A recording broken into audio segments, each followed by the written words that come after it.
अस्सलाम वालेकुम dear students, कैसे हैं आप सब। उम्मीद करती हूँ आप सब अच्छे होंगे, खैर खैरियत से होंगे। Welcome to my YouTube channel. Previous lecture में हम लोगों ने स्कैनफ, गेट सी एच और स्टेटमेंट टर्मिनेटर किया था और आज हम जो है स्केप सीक्वेंस से करना शुरू करेंगे। तो मैं आप लोगों को बताती चलूँ कि पहले मैं सिर्फ इंग्लिश मीडियम की बुक से पढ़ाती तो इंग्लिश मीडियम की बुक से थी, लेकिन मेरा लेक्चर इस तरीके से होता है कि इंग्लिश और उर्दू मीडियम वाले दोनों ही तरह के जो स्टूडेंट्स हैं, दोनों मीडियम के स्टूडेंट्स जो हैं इसे अंडरस्टैंड कर सकते हैं। लेक्चर उर्दू इंग्लिश दोनों में होता है और जो बुक्स के पेज नंबर हैं वो तकरीबन सेम हैं। तो आप लोग जो है कोई ख़ास ज़रूरत नहीं है, लेकिन फिर भी कुछ स्टूडेंट्स जो कहते हैं कि हमें समझ नहीं आती, मुझे बहुत सारी रिक्वेस्ट आ रही थी, मैसेजेस आ रहे थे, तो उनके लिए जो है मैंने एक बुक साथ उर्दू मीडियम की भी रख ली है, परचेज़ की है, ताकि मैं वहाँ से भी आप लोगों को निशान लगवाती रहूँ। तो मैं दोनों बुक्स को जो है साथ साथ लेके चलूँगी, ठीक है। आज हमारा जो है टॉपिक है स्केप सीक्वेंस, ठीक है। स्केप सीक्वेंस समझने से पहले मैं आप लोगों को कुछ दिखाना चाहूँगी। ये देखें, कुछ इस तरीके से ये है। सबसे पहले आप जो है ना ये देखें, यानी कि प्रिंट एफ जो हम यूज़ करते हैं, सिंपल अगर मैंने sum is equal to 10 print करवाना है तो मैं ऐसे लिखूँगी। लेकिन अगर कोई स्टूडेंट या किसी और इंसान के माइंड में ये बात आती है कि हम थोड़ा-सा इसे जो है ना इस तरीके से प्रिंट करवाएँ, दरमियान में कुछ स्पेसेस और हों, तो हम ये ज़्यादा स्पेसेस देने के लिए किन कैरेक्टर्स का इस्तेमाल करेंगे, ठीक है। ये एक सिंपल सी लाइन है, माय नेम इज़ आयशा। लेकिन कोई स्टूडेंट ऐसे चाहता है कि मेरा नाम इस तरीके से प्रिंट हो, स्क्रीन पर ऐसे आए, माय नेम इज़ एक लाइन पे आए और आयशा दूसरी लाइन पे आए, लेकिन उस आयशा के ऊपर भी क्या हो, डबल कोटेशन हो। तो वो हम लोग किस तरीके से प्रिंट करवाएंगे। तो ये जो कुछ तब्दीलियाँ हैं ना जो हम करना चाहते हैं अपनी आउटपुट के ऊपर, अपने टेक्स्ट को अच्छा खूबसूरत बनाने के लिए, अपनी आउटपुट को अच्छा खूबसूरत या अट्रैक्टिव बनाने के लिए, या थोड़ा सा मोर अंडरस्टैंडेबल बनाने के लिए, तो इन मकासद के लिए कुछ करेक्टर्स इस्तेमाल होते हैं, ठीक है। यानी कि ये जो हमें स्पेस चाहिए एक से ज़्यादा, और ये नेक्स्ट लाइन पे जो हम आ गए हैं यहाँ पे, और फिर जो नेक्स्ट लाइन पे हमारे पास जो टेक्स्ट है उसके ऊपर डबल कोटेशन या सिंगल कोटेशन या कुछ और तरह की उसके ऊपर डेकोरेशन हो। तो इस हर काम के लिए कुछ ख़ास किस्म के करैक्टर्स मौजूद हैं, जिन्हें हम क्या कहते हैं, स्केप सीक्वेंस कहते हैं। यानी कि हम उस सीक्वेंस को, जो जिस सीक्वेंस से टेक्स्ट आ रहा है ना, जिस रेगुलर सीक्वेंस से, उसको हम स्केप करके कुछ जो है न्यू बनाने की कोशिश करते हैं। और हर एक काम के लिए ख़ास किस्म का करैक्टर जो है हम लोगों ने नहीं, सॉरी, सी लैंग्वेज में डेडिकेट किया गया है। स्केप सीक्वेंस से पहले बस आप लोग जो है बैक स्लैश को ऐड करते हैं, ठीक है। नई लाइन के लिए एन है एक करैक्टर, और इसके साथ जब हम बैक स्लैश लगा देंगे तो प्रिंट एफ में जब भी आप स्लैश एन यूज़ करेंगे तो वो आपको न्यू लाइन में ले जाएगा। यानी कि फॉर एग्जांपल अगर मैं ये प्रिंट करवाना चाहती हूँ ना, तो एक सेकेंड,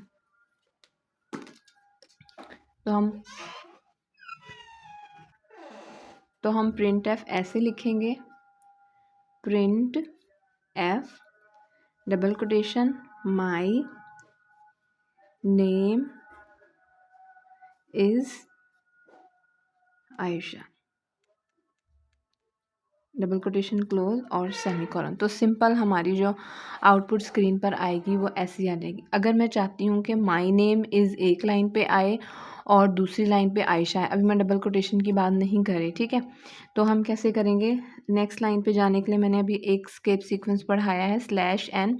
नेक्स्ट लाइन पे हम जाना चाहते हैं तो हम करेंगे प्रिंट एफ माई नेम, जहाँ मैं चाहती हूँ लाइन टूट जाए तो वहाँ पे हम स्लैश एन डाल देंगे और फिर Ayesha double quotation close semicolon. तो हमारे पास इस तरह से डाटा प्रिंट होगा, डबल कोटेशंस प्रिंट नहीं होंगे। डबल कोटेशंस हम कैसे लेकर आएंगे, स्लैश के साथ डबल कोटेशन डाल देंगे तो वो अंडरस्टैंड कर जाएगा ये एंडिंग डबल कोटेशन नहीं है, ये इसके ऊपर डबल कोटेशन आने हैं। तो अगर हमें डबल कोटेशन भी चाहिए, slash double quotation slash double quotation, और ये वाले एंडिंग डबल कोटेशन है, ठीक है। तो जैसे जैसे आप प्रैक्टिस करते जाएंगे आपको समझ आ जाएगी। अब हम बुक से देख लेते हैं। यहाँ पे देखें, स्केप सीक्वेंस सबसे पहले पर्पस बताया गया है।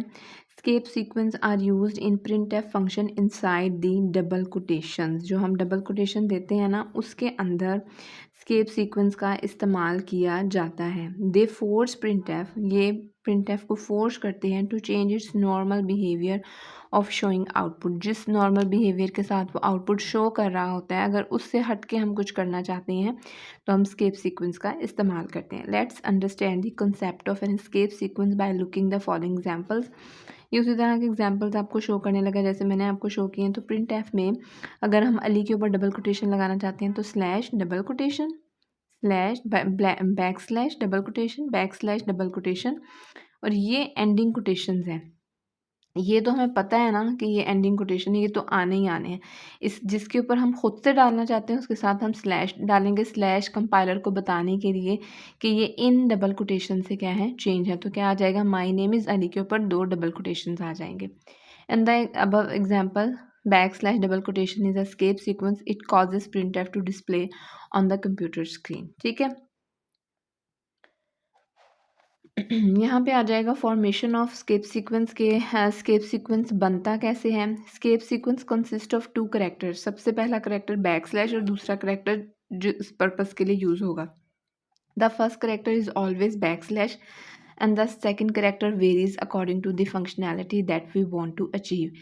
Backslash is called escape character, which is associated with each back sequence to notify about escape, यानी बैक स्लैश स्केप करेक्टर है और ये फॉलो करता है उस करेक्टर को जो स्पेसिफिक फंक्शन के लिए है। Escape character and escape next to it are not displayed on screen. ये स्क्रीन पर जो हम ये करते हैं ना, ये स्क्रीन पे नहीं शो होंगे, लेकिन इससे जो अफेक्ट आएगा ना, इसका अफेक्ट आएगा, ये स्क्रीन पे खुद नहीं नज़र आएंगे। यानी अगर हमने स्लैश एन लगाया है तो स्लैश एन लिखा हुआ नहीं आएगा, वो टेक्स्ट जो है वहाँ से लाइन ब्रेक होकर नेक्स्ट लाइन पे आ जाएगा, इसका अफेक्ट आएगा लेकिन वो करेक्टर खुद नहीं शो होगा।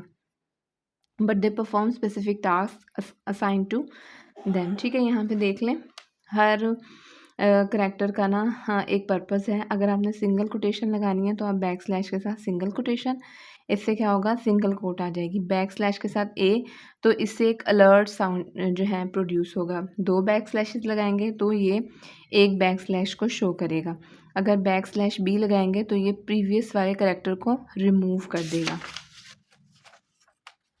यहाँ पे कुछ आपकी इन्फॉर्मेशन के लिए दिए हुए थे और कुछ की जो है ना, ये सारा ही करना है। तो सेम, तो उर्दू मीडियम की जो बुक है इसमें से भी ये सारा ही करना है, इसमें से कुछ नहीं कट करना। तो समझा मैंने आप लोगों को दिया, रीडिंग आप लोग खुद कर लेंगे।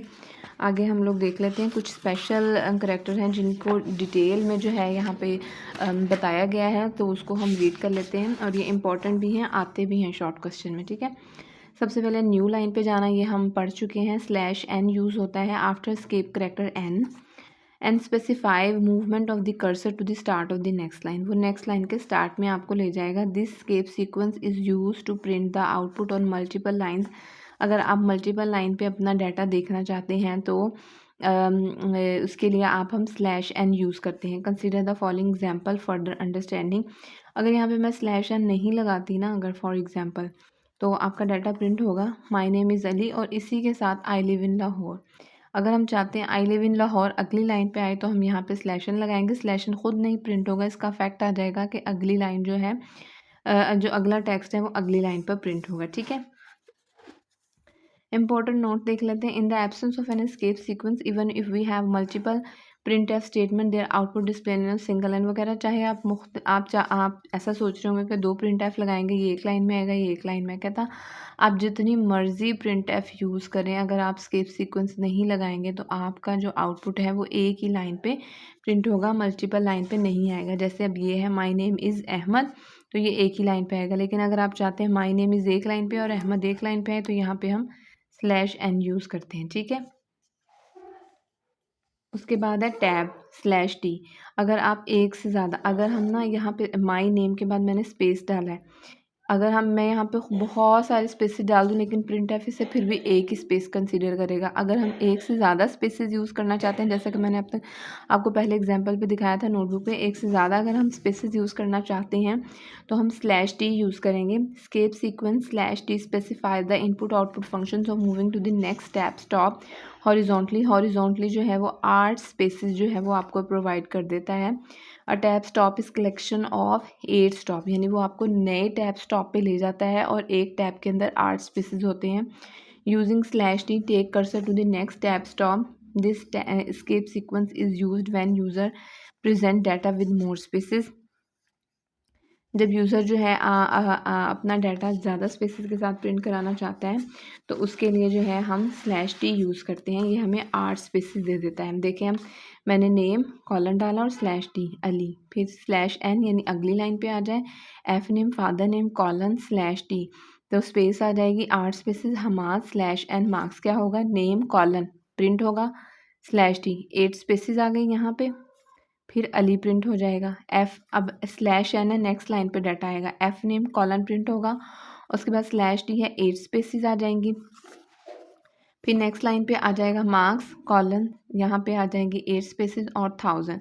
यानी आप इन स्केप सीक्वेंस को यूज़ करते हुए जो रेगुलर प्रिंट एफ का बिहेवियर होता है, आउटपुट शो करने का तरीक़ेकार होता है, ये देखें लिखा तो हमने एक लाइन में है, ऐसे नहीं होगा, लेकिन हमने स्केप सीक्वेंस यूज़ किया तो जो है हमारी आउटपुट है वो हमारी मर्ज़ी के हिसाब से जो है प्रिंट होती जाएगी। ठीक है, ऑपरेटर्स वाला जो है टॉपिक वो हम लोग नेक्स्ट लेक्चर में करेंगे। उर्दू मीडियम से भी देख लें, उर्दू मीडियम से सेम यही है, आप लोगों ने इसकी डेफिनेशन करनी और एग्जांपल कर लें तो वेल एंड गुड हो जाएगा, फुल मार्क्स मिल जाएंगे आपको।